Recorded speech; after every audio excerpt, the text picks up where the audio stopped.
సాన్నిధ్యం కన్నా గొప్ప భావన ఉందా?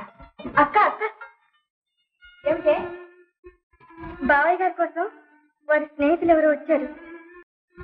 ఒక్క క్షణం మాట్లాడాలంటున్నారు. అరక్షణం కూడా వీల్లేదని చెప్పు.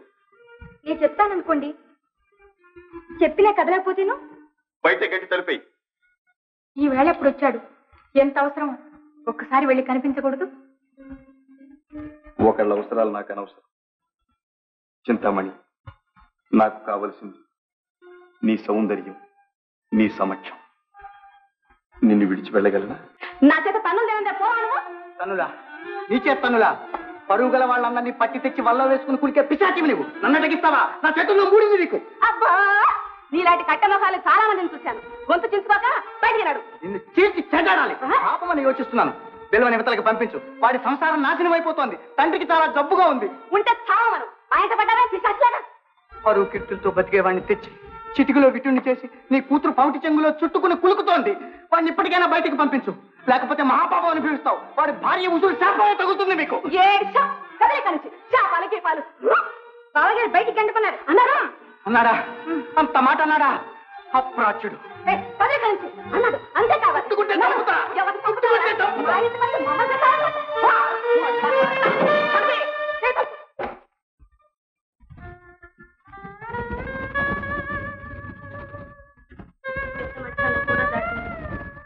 ఎంత చంద్రనిప్పులు కురిపిస్తోంది. ఇంతవరకు భోజనానికి రాలేదు.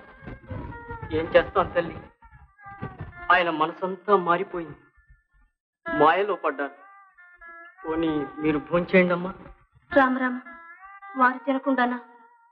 వేళకొచ్చే వాళ్ళైతే నియమాలు గాని ఇల్లు మరిచి కూర్చుండే వాళ్లతో ఎలా తల్లి?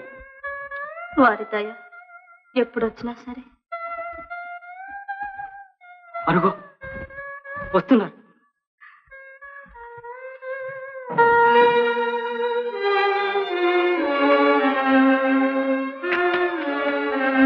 చాలా పొద్దెక్కింది. ఆ సంగతి నాకు తెలుసు. ఇందాక మీ నాన్నగారు పిలిచారు. ఇవాళ మూసిన కన్ను తెరవలేదు. నిద్ర వచ్చిందేమో. నువ్వు కాస్తను గంపంత చేస్తావు. అయినా మనుషులైన తర్వాత సుస్థిలు రావు. తండ్రి గారుగా ఒక్కసారి వెళ్ళి చూసి రండి. భోంచేతురు గాని. ఏ చూడండి, భోంచేయకూడదా? అయ్యో, ఎవరన్నారా మాట? ఉన్న సంగతి చెప్పాను. నాకిప్పుడు తీరుబడలేదు. చింతామణికి తలనొప్పిగా ఉంది. వెంటనే వెళ్ళాలి. అయ్యో పాపం. అదంతా జాలేనా? నీ ఏడు పోలే దానికి 3 రోజులకు ఒకసారి జబ్బు చేస్తుంది. రామరామ, నేనెప్పుడు ఆవిడ్ని పల్లెత్తు మాట అనలేదే. బయటికి అనకపోతే లోపల ఎంత చిట్టిపోస్తున్నావు. నాకిక్కడ ఆనందం లేదు సరి కదా, అక్కడున్న ఆనందాన్ని కూడా నాశనం చేయాలని చూస్తున్నా. లేదు, మీ ఆనందానికి నేనేం అడ్డురాను. మీ పాద సేవకురాలుగానే పడి ఉంటాను. వేళకి ఇంటికి వచ్చి అన్నం తిని పెడితే అదే 10,000. లేవండి. నాకు అక్కర్లేదు. భోజనం చేద్దామనుకున్న కాలం నీ ప్రశ్నలతోనే సరిపోయింది. ఇక నేను వెళ్ళాలి. వెళ్ళకండి, అన్నం తినకుండా వెళ్ళకండి. నన్ను చంపుకున్నట్టే. రాసి ఉంటే ఏది తప్పదు. నన్ను వెళ్ళని. మీతో ఒక మాట చెప్పాలి. విశాల దృగంజల దృష్టియే మహానందరస ప్రసారియ గుణాకము లోకమునందు భర్తయే అందని మ్రాని పండైన అకట భార్య భరింపగల్గునే.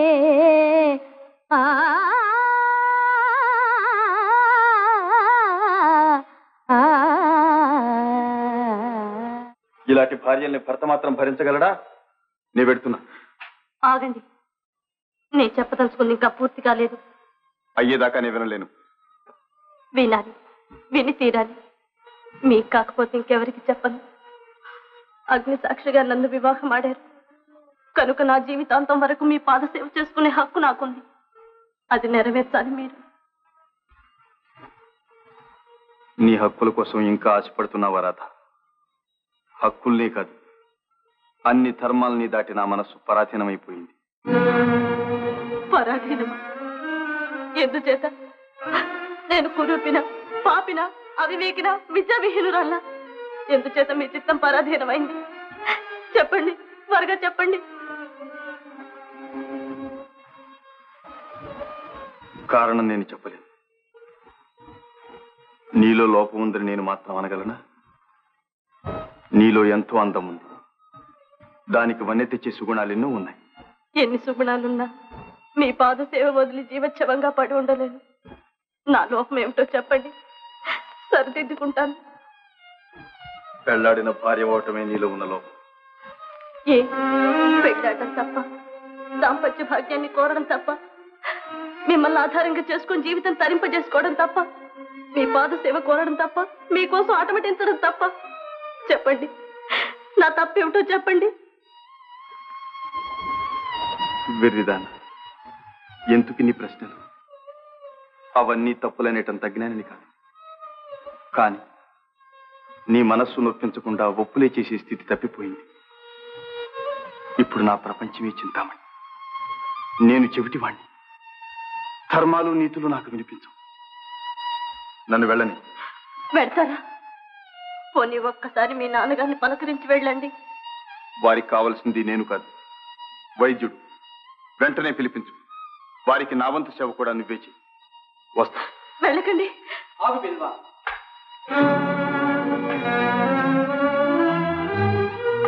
ఏమన్నావు? చిత్తం పరాధీనమైందా? పాపాత్ముడా, పండు వంటి సంసారం నాశనం చేసి ఒక పతితకు దాసుడువై కట్టుకున్న భార్యను కన్న తండ్రిని విడిచి కామాంధకారంలో పడి కొట్టుకుంటున్నావా? మాట్లాడమే నీచుడా. మామగారు, ఇదంతా నా దురదృష్టం. వారిని దూషించకండి. చూశావా, నువ్వెంత అమానుషంగా ప్రవర్తించినా అది సహించి నేను ఎలా పూజిస్తున్నదో. అలాంటి దాన్ని అధోగతి పాలు చేస్తావా? తరతరాలుగా వచ్చే వంశ ప్రతిష్ట నాశనం చేస్తావా? వ్యభిచారివై తిరుగుతావురా దుర్మార్గుడా. ఇదేనా నీ పాండిత్యం? ఇవేనా నువ్వు నేర్చిన ధర్మాలు? వృధాగా బాధపడుతున్నారు నాన్నగారు. ఈ బిల్వ మీరు అనుకునే బిల్వ కాదు. వస్తాను. ఏమండి?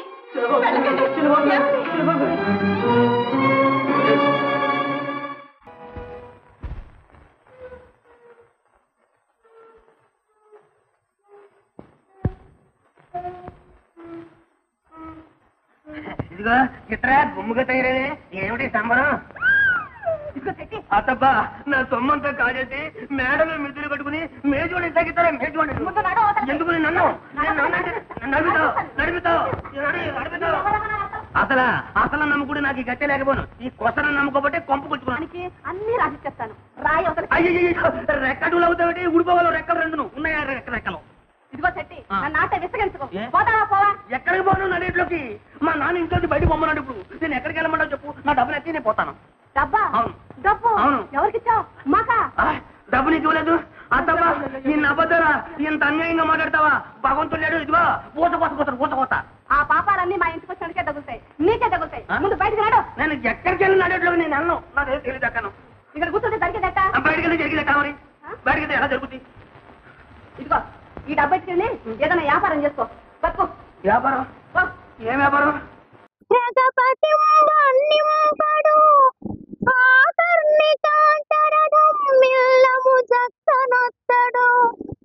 వివాద ప్రోత్సద శ్రీ కుచో పరితేలాంచలమైన వీడడు గజ ప్రాణావనోత్సాహియే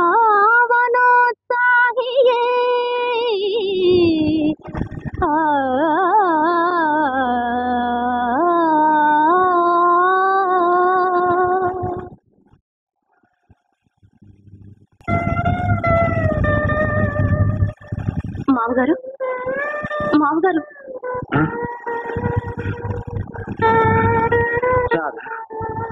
అబ్బాయి వచ్చాడా? వస్తూ ఉంటారు ఈ పాటికి. మళ్ళీ కబురు పంపాను. వాడు వస్తాడా? నేను కళ్ళు మూసేలోగా వస్తాడా? రాడు రాధా. తప్పకుండా వస్తారు. మీరు అధైర్యపడకండి. గిరి తల్లి, నీకింకా వాడి మీద విశ్వాసం రావాలనుకున్న వాడికి ఇంత ఆలస్యమా రాదు? నిన్ను దిక్కులేని దాన్ని చేశాడనే నా బాధ. అలా ఎన్నటికీ జరగదు. మీ మనసు పాటు చేసుకోకండి. ఆయన్ని ఎలాగన్నా రప్పిస్తాను. మీ మాట విని రాకుండా ఉంటారు. కానీ కొడుకు కోడలు రెండు నువ్వే అయ్యా. రాధా పోనీ నన్ను వాడి దగ్గరికి ఒక్కసారి తీసుకువెళ్తావు? అక్కడికా? వద్దు, ఆయన బయలుదేరే ఉంటారు ఈ పాటికి.